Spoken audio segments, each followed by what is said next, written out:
नमस्कार, NNC news में आपका स्वागत है। मैं हूं लोकेंद्र त्यागी और आप देख रहे हैं न्यूज नाइट। अब खबरें विस्तार से। सुप्रीम कोर्ट के आदेश के बाद यूपीएससी की प्रारंभिक परीक्षा पूरे देश में आयोजित की गई। इस परीक्षा के लिए भोपाल में 80 केंद्र बनाए गए थे। आपको बता दें कि 34,000 से ज्यादा छात्र परीक्षा में बैठे हैं। गौरतलब है कि एप्टीट्यूड टेस्ट के विवाद को लेकर यूपीएससी की प्रारंभिक परीक्षा स्थगित करने की मांग की गई थी, जिसे सुप्रीम कोर्ट ने खारिज कर दिया था। सुप्रीम कोर्ट ने कहा था कि छात्रों की आपत्ति अंग्रेजी भाषा कॉम्प्रिहेंशन स्किल के हिस्से पर थी, जिसे सरकार ने दूर कर दिया है। साथ ही ये भी कहा कि 9 लाख छात्र परीक्षा के लिए तैयार हैं, इसलिए आखिरी समय में परीक्षा को टाला नहीं जा सकता। पाकिस्तान की एक और नापाक साजिश का खुलासा हुआ है, जहां भारतीय सेना को जम्मू कश्मीर के अखनूर सेक्टर में एलओसी के पास 50 मीटर लंबी एक सुरंग मिली है। सुरंग की चौड़ाई 2.5 मीटर बताई जा रही है। सुरंग अखनूर सेक्टर के मुनावर टावी में मिली है। इस पूरे मामले की पुलिस अभी भी जांच कर रही है। आपको बता दें कि बारिश होने की वजह से जमीन धंसने के बाद भारतीय सेना को इस सुरंग के बारे में पता चला है।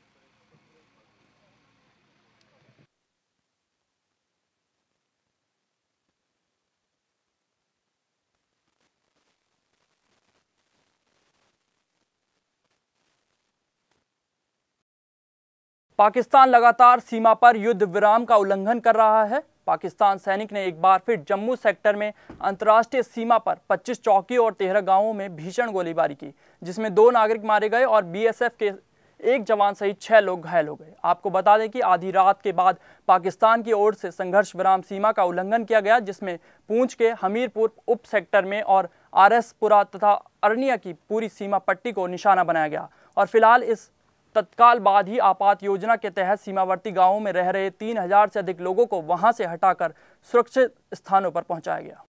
तकरीबन 1 बजे के करीब फायरिंग शुरू हुई। जो इतनी फायरिंग हुई, इतने बम धमाके हुए, जिसकी वजह से हमारे गांव में एक बम गिरा और एक परिवार का बहुत ही नुकसान हो गया है, जिसकी वजह से हम रात को 3 बजे लेकर यहां पे पहुंचे जीएसएम हॉस्पिटल में। 2 की डेथ हो चुकी है और 3 का अभी ट्रीटमेंट चल रहा है। और हमारी यही गुजारिश है सरकार से, जो जम्मू कश्मीर की सरकार है उससे भी और जो सेंटर की सरकार है उससे भी यही हमारी गुजारिश है कि कम से कम जो हम लोग बॉर्डर पे आज ये बमबारी झेल रहे हैं, हमारा कोई ना कोई बंदोबस्त किया जाए, कहीं ना कहीं हमारे लिए जगह की जाए, कहीं स्कूल में, कहीं भी किसी जगह भी हमें बॉर्डर से निकालकर पीछे लाया जाए। सरकारी कार्यक्रम में पीएम नरेंद्र मोदी की मौजूदगी में झारखंड के मुख्यमंत्री हेमंत सोरेन के खिलाफ बीजेपी द्वारा की गई हुटिंग के कारण झारखंड की राजधानी रांची पहुंचे बीजेपी के वरिष्ठ नेता नरेंद्र सिंह तोमर को झारखंड मुक्ति मोर्चा के कार्यकर्ताओं का विरोध झेलना पड़ा, जहां रांची एयरपोर्ट पर उन्हें काले झंडे भी दिखाए गए। विरोध की आग इतनी बढ़ गई कि बीजेपी और जेएम के कार्यकर्ताओं में आपसी झड़प भी शुरू हो गई, जिसमें कई कार्यकर्ताओं के बुरी तरह से घायल होने की भी खबर आई है।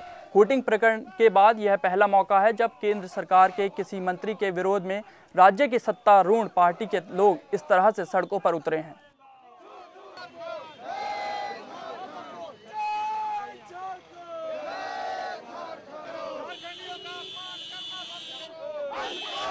आज हम लोग यहाँ जो आज केंद्रीय मंत्री आ रहे हैं उनका विरोध करने के लिए आए हैं।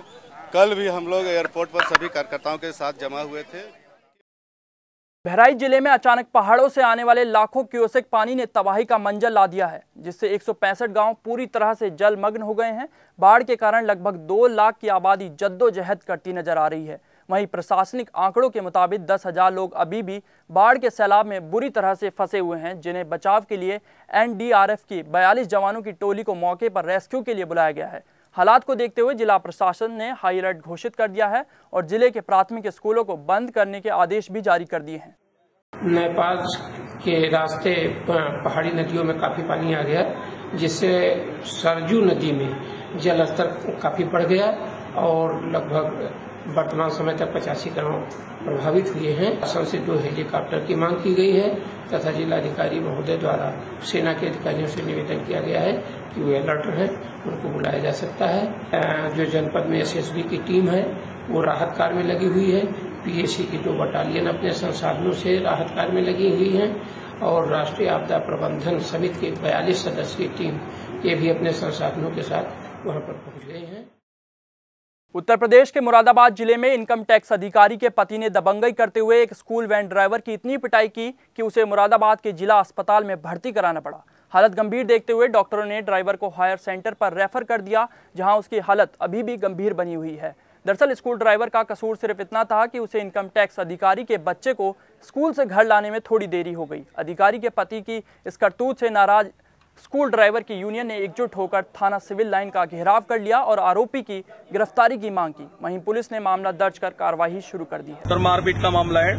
क्या ड्राइवर है सर स्कूल में जिसको मारा है सर, उनकी पत्नी सेल टैक्स ऑफिसर है जो पीएमएस में भर्ती थी एलकेजी में, और आज इसके ड्राइवर ने रूट बदल करके जैसा बताया जा रहा है संभवतः जाम को अवॉइड करने के लिए रूट बदल करके इसको बाकी बच्चों के घर पे पहले ड्रॉप करके जा रहे थे। तो इसमें इनके माता पिता चिंतित हुए जब ये बच्ची समय से घर नहीं पहुंची, और इसमें पुलिस की मदद से फिर इनको लोकेट किया गया। तो ये पता चला कि इन्होंने अन्य बच्चों को पहले ड्रॉप करने का प्लान बनाया था। तो गाड़ी का स्कूल की माची तो वो घायल हुआ है, और मैंने अभी अस्पताल में जाकर उनसे बात की है। उनकी तरफ से एक तहरीर आई हुई है जिसके आधार पर आवश्यक कार्रवाई की। सुल्तानपुर बनारस रेलखंड पर लभुआ रेलवे स्टेशन के पास एक मानव रहित रेलवे क्रॉसिंग को पार कर रही कार को मालगाड़ी ने टक्कर मार दी, जिससे कार में सवार 8 लोगों में से 4 लोगों की घटनास्थल पर ही मौत हो गई और 2 लोगों को गंभीर हालत में लखनऊ रेफर कर दिया गया। वहीं कार में बैठे 2 बच्चे सुरक्षित हैं। बताया जा रहा है कि मृतक जौनपुर जिले के रहने वाले थे और लखीमपुर से जौनपुर घर वापस लौट रहे थे। वहीं जानकारी मिलते ही मौके पर पहुंचे पुलिस और प्रशासन ने शवों को कब्जे में लेकर पोस्टमार्टम के लिए भेज दिया है।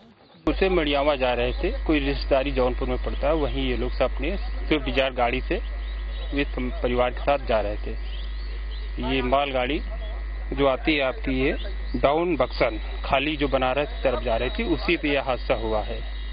हादसा लगभग 15:50 के समथिंग अबाउट हुई है घटना। उत्तर प्रदेश के आगरा जिले में एक दिल दहला देने वाली घटना सामने आई है, जहां थाना रकाबगंज इलाके के मोहनपुरा में कुछ लोगों ने एक युवक को दिन दहाड़े आग के हवाले कर दिया।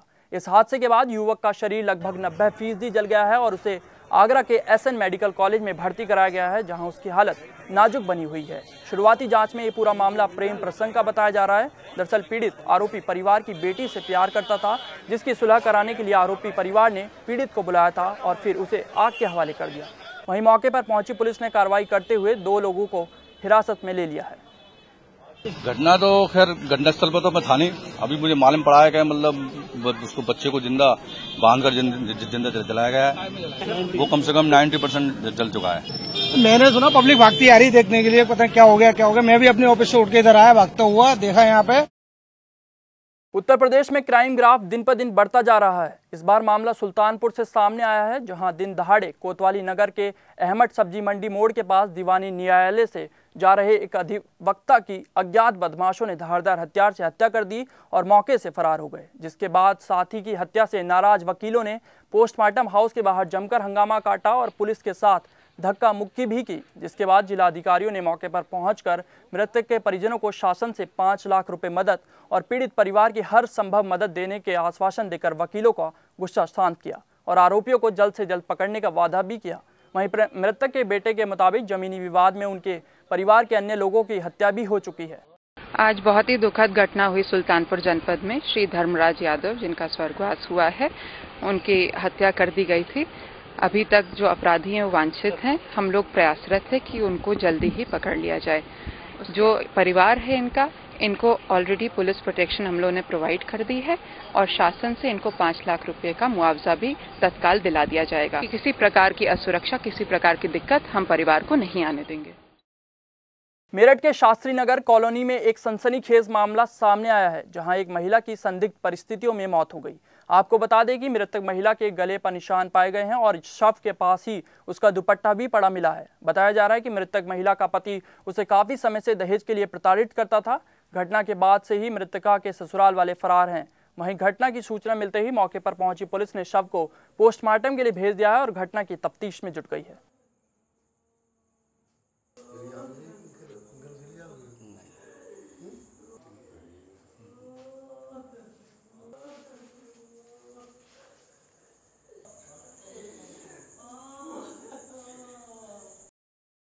अल्मोड़ा के पिथौरागढ़ में हत्या का एक सनसनीखेज मामला सामने आया है, जहां शहर के चंद्रभागा में एक व्यक्ति ने अपनी ही पत्नी की गोली मारकर हत्या कर दी। आरोपी पति का नाम खड़क सिंह बताया जा रहा है, जो पिथौरागढ़ पुलिस लाइन में फॉलोअर के पद पर था।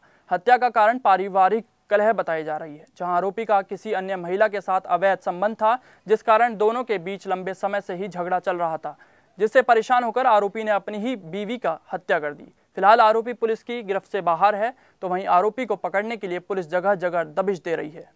खड़क सिंह है, जो कि पुलिस लाइन में फॉलोअर है, इसके द्वारा अपनी पत्नी हेमा की गोली मारकर लगभग 7:45-8 बजे करीब हत्या कर दी गई। इसकी सूचना प्राप्त होते ही पुलिस यहाँ पे पहुंची और साथ ही हम लोग भी पहुंचे हैं और जनपद के जितने भी भागने के रास्ते थे वो सील कर दिए गए हैं, चेकिंग की जा रही है और फरार अभियुक्त जो मृतका का हस्बैंड है खड़क, इसकी गिरफ्तारी के लिए 2 टीमें एसओजी और पुलिस की लगाई गई और प्लेन क्लॉथ में और भी फोर्स लगाया गया है LI का भी, और हम उम्मीद करते हैं कि देर रात तक हम इसकी गिरफ्तारी कर लेंगे।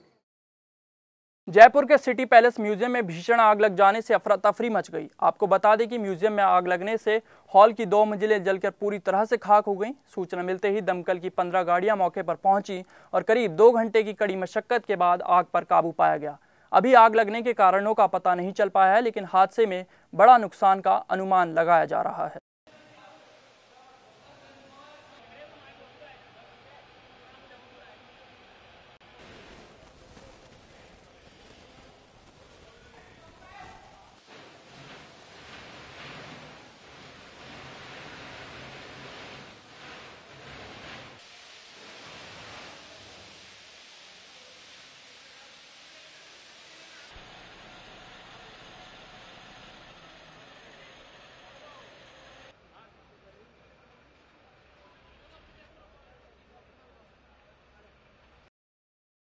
फिलहाल इस बुलेटिन में इतना ही। देश विदेश की सभी खबरों के लिए देखते रहिए NNC न्यूज़। मुझे दीजिए इजाजत। नमस्कार।